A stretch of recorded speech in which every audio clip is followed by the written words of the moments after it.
आफ्नै बुहारीको अंश हडप्ने जेठाजुलाई तपाईहरू के भन्न चाहनुहुन्छ? आफ्नो धारणा तलको कमेन्ट बक्समा व्यक्त गर्न नभुल्नुहोला। यता चन्द्रेको बुबाले आफ्नो छोराहरूले गर्दा आफूलाई गाउँलेहरूले नहेपोस् र गाउँमा शिर ठाडो पारेर हिँड्ने वातावरण बनाओस् भन्दै चन्द्रेको बुबाले चाहिँ शिव दाईलाई एकान्तमा राखेर सम्झाइरहेका हुन्छन्।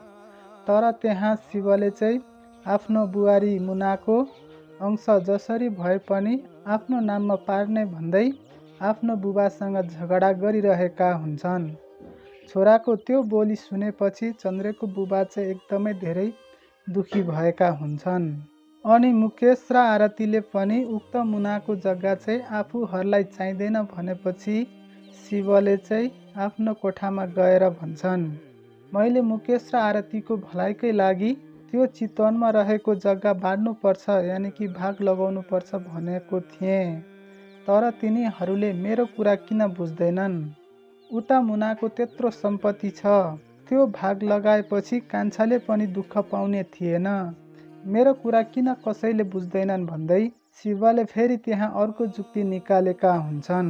शिवले त्यहाँ के जुक्ति निकालेका हुन्छन् भने यता सन्देशलाई फकाएर भए पनि मुनाको उक्त जग्गा चाहिँ आफ्नो नाममा पार्ने त्यहाँ उनले षड्यन्त्र रचेका हुन्छन्।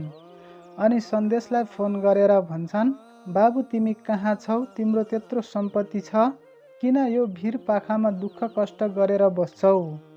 अब तिमीले बिहे गर, बिहे गरिसके पछाडि तिमीले श्रीमतीलाई सहरमा लगेर राख, बुबाको नाममा भएको अंश आफ्नो नाममा बनाऊ।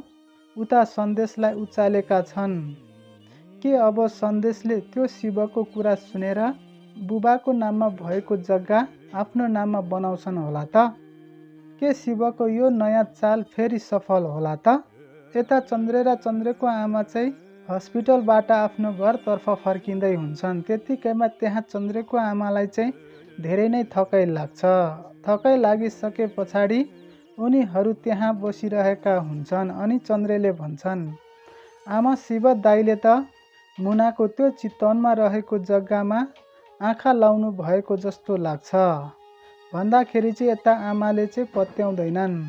अनि त्यहाँबाट फेरि चन्द्रेले यो शिवदाई कस्तो हो? पहिला त हामीलाई एकदमै धेरै माया गर्नुहुन्थ्यो अनि धन सम्पत्तिमा लोभ पनि गर्नुहुन्न थियो। अहिले शिवदाईलाई के भएको छ?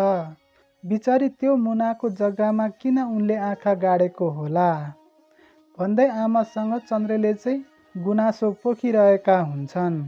शिव दाईले चाहिँ आफ्नो बुबा आमालाई रुवाएको देख्दाखेरि चाहिँ यता चन्द्रेले अबदेखि आफूले कहिले पनि बुबा आमालाई नरुवाउने र दुःख कष्ट पर्न नदिने कुरा गर्छन्। अनि त्यहाँबाट चन्द्रेको आमाले भन्छन्, भइगयो बाबु, यो कुरालाई छोड्दे, अब घरमै गएर यो कुरालाई बुझौँला। यानि कि म आफैले अब शिवलाई सम्झौला। त्यो मुनाको जग्गा बाँड्नुपर्छ भन्ने कुरा शिवले गरेको रहेछ भने भन्दै त्यहाँ चन्द्रेको आमाले चाहिँ भन्छन्।